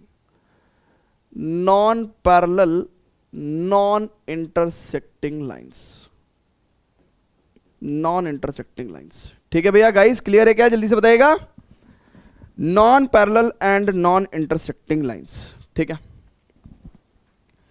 सो इंटरसेक्टिंग लाइंस तो हमेशा उनके बीच में तो शॉर्टेस्ट डिस्टेंस 0 होगा, है ना, ये बात तो आप समझ लो, ठीक है। अब पैरेलल लाइंस देखो कैसी होंगी, है ना, ये अलग अलग पॉइंट से तो पास करके जा रही होंगी, है ना, ये बात तो पक्की है भाई। पैरेलल लाइंस जो हैं ये अलग अलग पॉइंट से तो पास करके जा रही होंगी, क्योंकि दोनों लाइन पे पॉइंट्स डिफरेंट होंगे, लेकिन इनके अपॉन में पैरेलल वेक्टर, इनके जो पैरेलल वेक्टर है ना, उसके डायरेक्शन रेशियोज आएंगे। सो अगर आप बहुत ही ध्यान से देखो, सो दोनों लाइंस अगर पैरेलल हैं तो इनका पैरेलल वेक्टर भी सेम होगा, तो यानी कि पैरेलल वेक्टर के डायरेक्शन रेशियोज दोनों लाइंस में सेम होंगे ना, सेम होंगे, है ना, यही पहचान है, ठीक है भैया। क्लियर है क्या, ओके। अब अगर बहुत ही ध्यान से देखो तो हमें फॉर्मूला तो याद है, फॉर्मूला हमें शॉर्टेस्ट डिस्टेंस का याद है, यानी कि magnitude of a2 minus a1 cross b vector का मैग्नीट्यूड अपॉन वेक्टर b का मैग्नीट्यूड। सो यहां से हम लोग कार्टेशियन फॉर्म भी याद रख सकते हैं। तो देखिएगा, अगर मुझे बहुत ही ध्यान से देखने का, इस क्रॉस प्रोडक्ट को निकालना है, किस क्रॉस प्रोडक्ट को निकालना है, A2 minus A1 cross B product. तो यानी कि मैं डिटर्मिनेंट का इस्तेमाल करूंगा, IJK का इस्तेमाल करूंगा, और पहले जो सेकंड रो है A2 माइनस A1 वेक्टर का क्या रखूंगा। देखो A2 माइनस A1 वेक्टर, बहुत ध्यान समझना, यहां से हमें A2 वेक्टर मिलेगा, यहां से हमें A1 वेक्टर मिलेगा, राइट है, समझ रहे हो। सो इसका मतलब क्या है कि A2 माइनस A1 वेक्टर क्या होते हैं, position vector of point on line 2 minus position vector of given, है ना। So it is the position vector of given point on line 2 minus position vector of given point on line L1। सो यहां से आ जाएगा x2 minus x1, ठीक है, आ रही भाई बात समझ में, y2 minus y1 and it is z2 minus z1, ठीक है, आई जे के कैप है ना, i cap j cap k cap, right. Then B vector के scalar components a B c, है ना, सो ए बी सी। अभी मेरे को ये वाला पार्ट आया सिर्फ, है ना, इसका डिटर्मिनेंट, जब मैं इसका डिटर्मिनेंट सॉल्व करूंगा बच्चों, बहुत ध्यान समझना बच्चों, जब बच्चों मैं इसका डिटर्मिनेंट सॉल्व करूंगा, बहुत ही ध्यान से समझना बच्चों, जब मैं इसका डिटर्मिनेंट सॉल्व करूंगा, जब मैं इसका ध्यान से समझना, जब मैं इसका डिटर्मिनेंट सॉल्व करूंगा, अरे भाई क्या हो गया यार, हट, जब मैं इसका डिटर्मिनेंट सॉल्व करूंगा तो मेरे को ये A2 minus A1 cross B vector आएगा, लेकिन मुझे इसका क्या लेना है, मैग्नीट्यूड लेना है, अपॉन क्या करना है, मुझे B वेक्टर का मैग्नीट्यूड, यानी कि B वेक्टर के स्केलर कंपोनेंट्स क्या है ये, so it is A square plus B square plus C square. So जब मेरे को काम ही सारा मैं सोचो, जब काम ही सारा मैं कैसे कर रहा हूं, है ना, वेक्टर फॉर्मूला देख के कर रहा हूं, ठीक है ना, ठीक है, तो मेरे को एक एस्पेक्ट ये भी हो सकता था कि मैं यहां से वेक्टर इक्वेशन में कन्वर्ट करके सॉल्व कर लूं, अदरवाइज आप चाहो तो ऐसे भी कर सकते हो। तो मैंने आपको दोनों के लिए फॉर्मूला लिखवा दिया, ठीक है, दोनों के लिए फॉर्मूला लिखवा दिया भैया, ठीक है ना। तो शॉर्टेस्ट डिस्टेंस का फॉर्मूला आपके पास आ गया। अब बच्चों बहुत ही ध्यान से समझिएगा, अब स्क्यू लाइंस है ना, सो स्क्यू लाइंस में दोनों लाइंस दिखवा दे रहा हूं मैं आपको। स्क्यू लाइंस कैसे दिखा पाऊंगा, स्क्यू लाइंस जो है कार्टेशियन की फॉर्म में कैसे दिखा पाऊंगा, इनके दोनों लाइंस के पैरेलल वेक्टर्स डिफरेंट होंगे, यानी कि दोनों लाइंस के पैरेलल वेक्टर के डायरेक्शन रेशियोज भी डिफरेंट होंगे, यानी कि यहाँ पे पैरेलल वेक्टर के direction ratios A1 B1 C1 होंगे, एंड L2 लाइन में ये डायरेक्शन रेशियोज पैरेलल वेक्टर के डिफरेंट हो जाएंगे ना, x minus x2 minus y2 z minus z2 upon parallel vector के डायरेक्शन रेशियोज डिफरेंट हो जाएंगे ना, क्योंकि लाइंस कैसी हैं, स्क्यू हैं। क्लियर है भैया। अब शॉर्टेस्ट डिस्टेंस का जो फॉर्मूला है जरा उसको फील करके चलिएगा। शॉर्टेस्ट डिस्टेंस का फॉर्मूला है, it is modulus of A2 minus A1 dot B1 cross B2, right. ये स्केलर ट्रिपल प्रोडक्ट है, ठीक है, और upon magnitude of B1 cross B2। सो इसको अगर हमें कार्टेशियन फॉर्म में सॉल्व करना है, सो कार्टेशियन फॉर्म में देखिए ऊपर वाले में क्या करना है, हमें modulus of A2 minus A1 dot B1 cross B2, यानी अब बहुत ध्यान समझिए, ये स्केलर ट्रिपल प्रोडक्ट है। स्केलर ट्रिपल प्रोडक्ट में क्या होता है, आप एक डिटर्मिनेंट की वैल्यू निकालते हो जिसमें कि पहली रो होती है A2 माइनस A1, यानी कि x2 minus x1, y2 minus y1, z2 minus z1, ठीक है, z2 माइनस z1, ठीक है। स्केलर ट्रिपल प्रोडक्ट आप ऐसे निकालते हैं। अब बच्चों बहुत ही ध्यान से समझिएगा, बहुत ही ध्यान समझ के चलिएगा। अब बच्चों बहुत ही ध्यान से समझ के चलिएगा कि this is x2 minus x1, y2 minus y1, z2 minus z1। फिर दूसरी रो में क्या आएगा, B1 वेक्टर के कंपोनेंट्स, यानी कि direction ratios A1 B1 C1। Then third row में आएगा B2 वेक्टर के direction ratios A2 B2 and C2, ठीक है। क्लियर है क्या guys, is it clear, is it cool, ठीक है। यहां से आपके पास एक डिटरमिनेंट आया जिसकी वैल्यू पॉजिटिव नेगेटिव कुछ भी हो सकती है, लेकिन डिस्टेंस कभी भी नेगेटिव नहीं हो सकती, इसलिए अपन क्या लगाएंगे, एक मॉडुलस लगाएंगे अपॉन बच्चों बहुत ध्यान समझिएगा, यहां पे हमें थोड़ा सा यहाँ पे हमें थोड़ा सा ये भाई तंग करेंगे, है ना, ये वाले भाई तंग करेंगे। अब स्टूडेंट्स बहुत ही ध्यान से समझिएगा, मैं थोड़ा सा स्क्वीज कर रहा हूँ क्योंकि अभी मैंने नीचे वाला पार्ट सॉल्व नहीं करा है। नाउ B1 क्रॉस B2 का मैग्नीट्यूड, यानी कि B1 क्रॉस B2 कैसे आएगा, आई जे के, देन B1 वेक्टर का scalar components A1 B1 C1 and B2 vector के स्केलर कंपोनेंट्स, और मुझे ये जो वेक्टर आ जाएगा इसका मैग्नीट्यूड। देखिए ऊपर मॉडुलस है क्योंकि डिटरमिनेंट की वैल्यू नंबर होती है, नंबर का मॉडुलस ही ले सकते हैं, और नीचे वाला वेक्टर आएगा उसका मैग्नीट्यूड ले रहे हैं, ठीक है। सो यहाँ से हमारे पास क्या आ गया भैया, शॉर्टेस्ट डिस्टेंस आ गई, ठीक है, शॉर्टेस्ट डिस्टेंस आ गई। सो ये कार्टेशियन फॉर्मूला मैंने आपको लिखवा दिया, ठीक है, क्लियर है। अच्छा, अगर ये वैल्यू जीरो होती है, शॉर्टेस्ट डिस्टेंस, लेट्स से ये सब कुछ सॉल्व करने के बाद जीरो हो गया, मान लेते हैं ये सब कुछ सॉल्व करने के बाद जीरो हो गया, तो इसका मतलब इंटरसेक्टिंग लाइंस होंगी, और ये शॉर्टेस्ट डिस्टेंस जीरो हो गया तो इसका मतलब इंटरसेक्टिंग लाइंस हो। लेकिन इंटरसेक्टिंग होने पे क्या हो रहा है, शॉर्टेस्ट डिस्टेंस जीरो आ रही है, और शॉर्टेस्ट डिस्टेंस जीरो कब आ सकती है, जब न्यूमरेटर जीरो हो रहा है, यानी कि न्यूमरेटर अगर जीरो हो गया वो कंडीशन फॉर इंटरसेक्टिंग लाइंस होगा। सो इसलिए अपन क्या कर रहे हैं, कंडीशन फॉर इंटरसेक्टिंग लाइंस, है ना, कंडीशन फॉर इंटरसेक्टिंग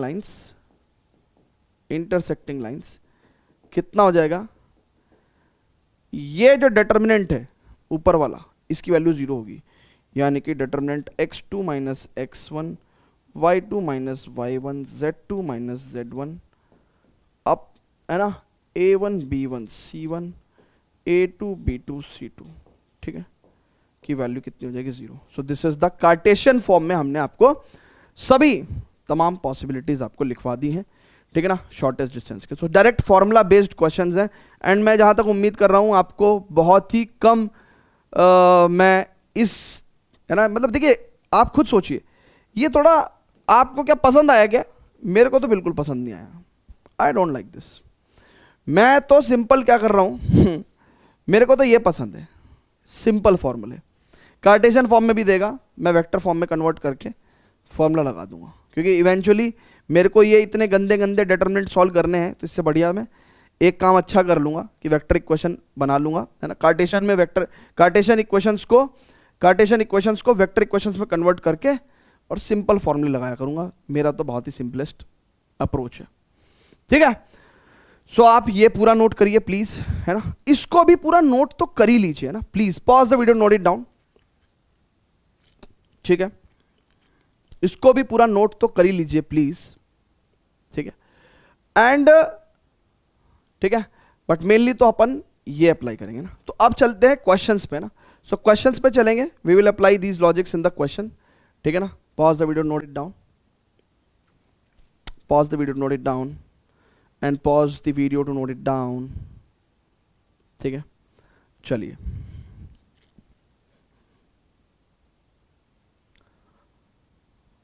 अब स्टूडेंट्स हमको क्या करना है, एग्जाम्पल नंबर 9 सॉल्व करना है, ठीक है। कह रहा find the shortest distance between the lines L1 and lines L2 whose vector equations are given as this। तो ये लाइन आपकी कौन सी हो गई, L1 हो गई, ठीक है, ये आपकी लाइन L2 हो गई। सो देखिएगा, बहुत ध्यान समझिएगा, ये जो है it will be called as A2 vector and this will be called as A1 vector। अब ये देखिए 2i माइनस जे प्लस के, देखिए सबसे पहले तो जब हम लोग shortest distance between the two lines निकालते हैं ना, तो हमको ये भी देखना पड़ेगा कि लाइन्स पैरेलल हैं या स्क्यू हैं, कैसे, है ना।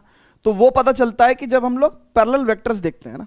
देखिए इससे भी ज़्यादा इंपॉर्टेंट क्या है, सबसे पहले हमें क्या देखना चाहिए, सबसे पहले हमें देखना चाहिए कि जो लाइन के पैरेलल वेक्टर्स हैं वो कैसे हैं, क्या वो अलग अलग हैं, क्या वो अलग अलग हैं। हाँ जी, यहाँ पे ये अलग अलग वेक्टर्स हैं, तो इसको अपन बोलेंगे B1, है ना, इसको अपन बोलेंगे B1 वेक्टर, ठीक है, और इसको बोलेंगे अपन B2 वेक्टर, ठीक है ना। तो इसका मतलब लाइंस कैसी हैं, अभी हम लोग स्क्यू कंसीडर कर सकते हैं, है ना, ठीक है, स्क्यू कंसीडर कर सकते हैं, ठीक है। तो अच्छा, इस L2 लाइन पे ये A2 पॉइंट का पोजीशन वेक्टर और ये A1 का पोजीशन वेक्टर है ना, so this is A1 vector, ठीक है। सो यानी कि आप, मैं यहाँ पे सारे वेक्टर्स लिस्ट डाउन कर दे रहा हूँ, A1 vector is I plus J vector, ठीक है। A2 vector is 2I plus J minus का k कैप, राइट है। एंड B1 वेक्टर जो है उसको मैं लिख देता हूँ 2I माइनस का j प्लस का k cap, and B2 vector जो है उसको मैं लिख देता हूँ 3I कैप माइनस का 5j कैप प्लस का 2k कैप, ठीक है भैया। सो ये सभी वेक्टर्स को मैं यहाँ पे लिस्ट डाउन कर देता हूँ ना, लिस्ट डाउन कर देता हूँ, मतलब ये मैं यहाँ पे लिख देता हूँ, ठीक है।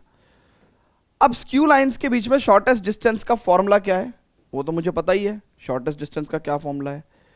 It is modulus of A2 vector minus A1 vector dot B1 cross B2, right, right, ठीक है, upon magnitude of B1 cross B2,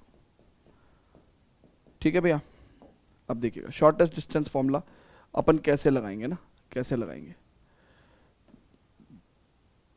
अब बच्चों बहुत ही ध्यान से समझो, तो ये हमने स्क्यू लाइन का क्या लगा दिया, स्क्यू लाइन का फॉर्मूला लगा दिया ना, स्क्यू लाइंस का फॉर्मूला लगा दिया, shortest distance between the two lines when the lines are skew lines.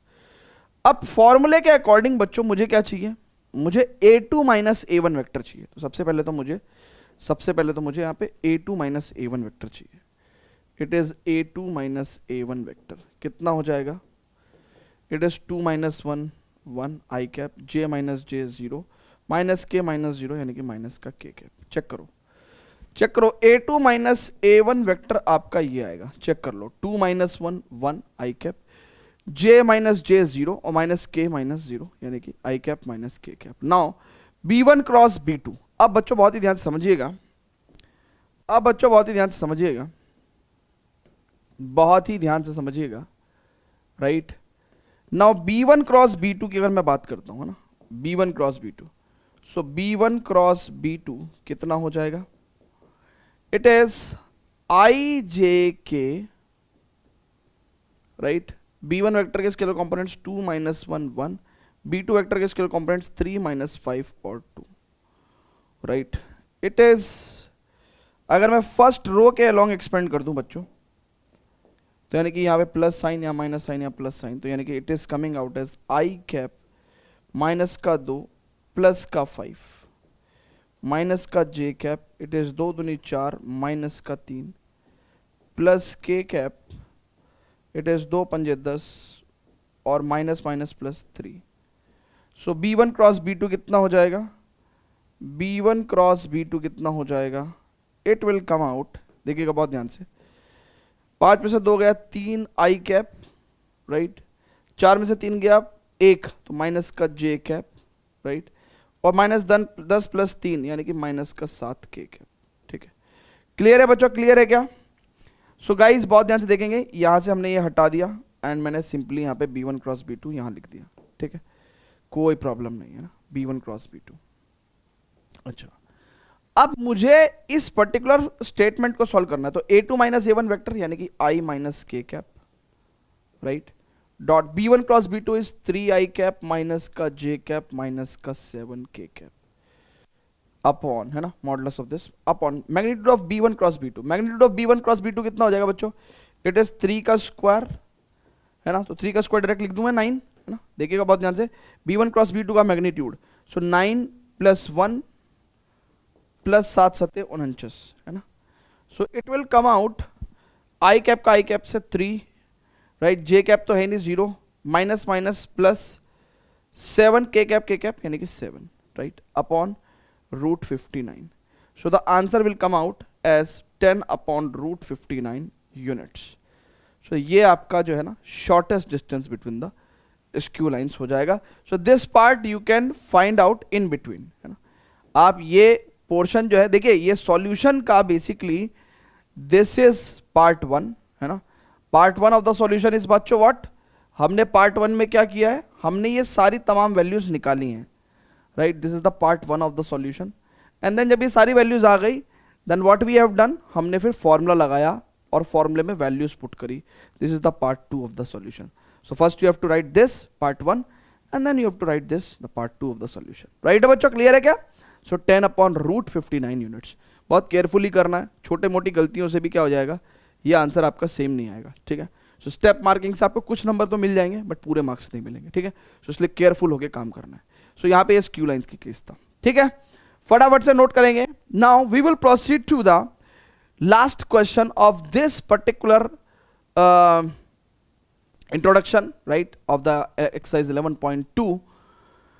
और बाकी इसके जैसे बहुत सारे सिमिलर क्वेश्चंस जो हैं आपको एनसीईआरटी की एक्सरसाइज में मिल जाएंगे ना, तो वहाँ पे हम लोग जो है इन्हीं लॉजिक्स को अप्लाई करेंगे और वहाँ से हम लोग चीज़ों को इजीली सॉल्व कर पाएंगे बच्चों, ठीक है। क्लियर है क्या? जल्दी से बोल दो। Very good. ओके बच्चों, अब नाउ आगे बढ़ते हैं, है ना, आगे बढ़ते हैं। एग्जाम्पल नंबर 10, ठीक है ना।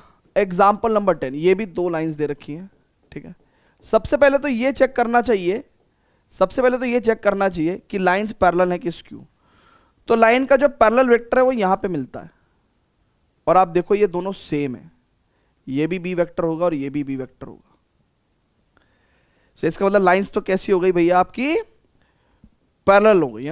लाइन कैसी हो गई भैया आपकी? पैरेलल लाइंस हो गई, पैरेलल लाइंस हो गई। और पैरेलल लाइंस के लिए जो फॉर्मूला है शॉर्टेस्ट डिस्टेंस का, it is a2 minus a1 cross B vector का मैग्नीट्यूड अपॉन बी वेक्टर का मैग्नीट्यूड, ठीक है। ये अपने पास फॉर्मूला है। अच्छा बच्चों, बहुत ही ध्यान से देखने का कि अगर मैं कुछ चीज़ें लिस्ट डाउन कर दूं, तो ये आपका a1 वेक्टर होगा, है ना। This is your a1 vector and this is your a2 vector, ना, this is your a2 vector. Check कर लो। सो हमको ये सब क्वांटिटीज चाहिए हैं, है ना, या तो अपने को ये क्वांटिटीज चाहिए हैं, ठीक है। सो अब ये सब क्वांटिटीज लेके आए हम लोग, है ना, ये सब क्वांटिटीज लेके आए भैया। पैरेलल लाइंस है, शॉर्टेस्ट डिस्टेंस निकालनी है, तो ये सब क्वांटिटी अपने को लेके आना पड़ेगा। So a2 minus a1 cross B vector, है ना। तो सबसे पहले तो अपन क्या करेंगे, a2 माइनस a1 वेक्टर लेके आएंगे ना। So a2 minus a1 vector कैसा हो जाएगा? It is 3 minus 1 2 I cap, 3 minus 2 plus का जे कैप, और माइनस 5 प्लस 4 माइनस का के कैप, ठीक है। एंड बी वेक्टर कितना हो जाएगा? It is 2 I cap plus 3 J cap plus 6 K cap, right. अच्छा, अगर मैं a2 माइनस a1 वेक्टर का cross product with the B vector निकालना चाहता हूं, तो आई जे के, राइट, आई जे के, और पहले मैं a2 माइनस a1 वेक्टर का स्केलर कॉम्पोनेंट्स 2 1 माइनस 1 यानी कि 2 1 minus 1, and then B vector का स्केलर कॉम्पोनेंट्स यानी कि 2 3 6। अब इसका मतलब क्या है भैया? इस रो के अलोंग ये पॉजिटिव नेगेटिव पॉजिटिव चार्ज हो गया, ठीक है। क्लियर है भैया? अच्छा, अब स्टूडेंट्स बहुत ही ध्यान से समझेंगे। यहां पे मैं क्या कर रहा हूं, I cap 6 minus minus plus 3 minus का J cap, it is 2 6 12, right, और प्लस का 2 प्लस के कैप, इट इज 2 3 6 माइनस का 2, इट इज 6 और 3 9 आई कैप, 12 और 2 14 जे कैप, एंड 6 में से 2 गया 4 के कैप, ठीक है ना। 6 में से 2 गया 4 के कैप, ठीक है। 9 आई कैप माइनस 14 जे कैप प्लस 4 के कैप, ठीक है। क्लियर है गाइस? जल्दी से बोल दीजिए। अब मैं यहां पे वैल्यूज पुट करना चाहता हूं ना, बहुत ध्यान से देखेंगे। a2 minus a1 cross b vector का मैग्नीट्यूड, यानी कि मेरे को मैग्नीट्यूड किसका चाहिए? 9 आई कैप माइनस 14 जे कैप प्लस 4 के कैप, ठीक है, क्योंकि यही तो a2 minus a1 cross b है, upon magnitude of b vector. Magnitude of b vector कितना होगा? 2 का स्क्वायर 3 का स्क्वायर 6 का स्क्वायर। सो 2 का स्क्वायर कितना होगा? 4, 3 का स्क्वायर 9 और 6 का square 36। So it will come out square root of 9 का स्क्वायर 9 में 81 प्लस 14 का स्क्वायर कितना होगा भैया? 196, है ना, 196, एंड 4 का स्क्वायर 16, ठीक है, अपॉन 36 और 4 40 और 9 49 का स्क्वायर रूट 7। सो ये कितना हो गया? 81 और 196 और 16, सो 196 81, है ना। 14 का स्क्वायर सही लिखा ना मैंने? 14 का स्क्वायर चेक कर लेते हैं ना, क्योंकि ये स्क्वायर वगैरह की बहुत कम ज़रूरत पड़ती है। तो 4 कम 4 यहाँ पे ऐसे लिख कर सकते हैं 14 चौका 56 का 6 का हासिल को 5, 14 कम 14 5 19, ठीक है। सो 196, 81 एंड 16। 6 दूनी 12 और 1 13, 3 का हासिल को 1, 9 और 1 10 और 1 11 और 8, 6 और 1 7, 6 13 का 3 का हासिल को 1, 9 और 1 10, 1 11 और 8 19 का 9 का हासिल को 1 और 1 और 1 2, 293। So it will come out as root 293 upon 7 units. And I don't know कि 293, अब 293 किसी का स्क्वायर नहीं होता ना, क्योंकि 15 का स्क्वायर 225, 16 का स्क्वायर बल्कि 17 का स्क्वायर होता है 289, उसके बाद फिर 18 का स्क्वायर जो है ना वो 300 समथिंग पे पहुंच जाता है। सो इसलिए 293 किसी का स्क्वायर रूट नहीं होगा। सो रूट 293 अपॉन 7 यूनिट्स है ना। So this will be the shortest distance between the two lines है ना, two lines which are parallel lines, ठीक है। क्लियर है क्या? सो उम्मीद करता हूँ कि आपको चीज़ें बहुत अच्छे से समझ में आई होंगी, है ना। बाकी आप प्लीज़ कमेंट करके बताइएगा कोई चीज़ अगर रह गई हो, सो दैट उसको इम्प्रूव किया जा सके। एंड इसके नोट्स आपको हमारे ऐप के अंदर फ्री स्टडी मटेरियल सेक्शन में जाके मिल जाएंगे। So thank you very much, love you all and see you in the very next lecture, है ना। Till then goodbye, love you all, bye bye.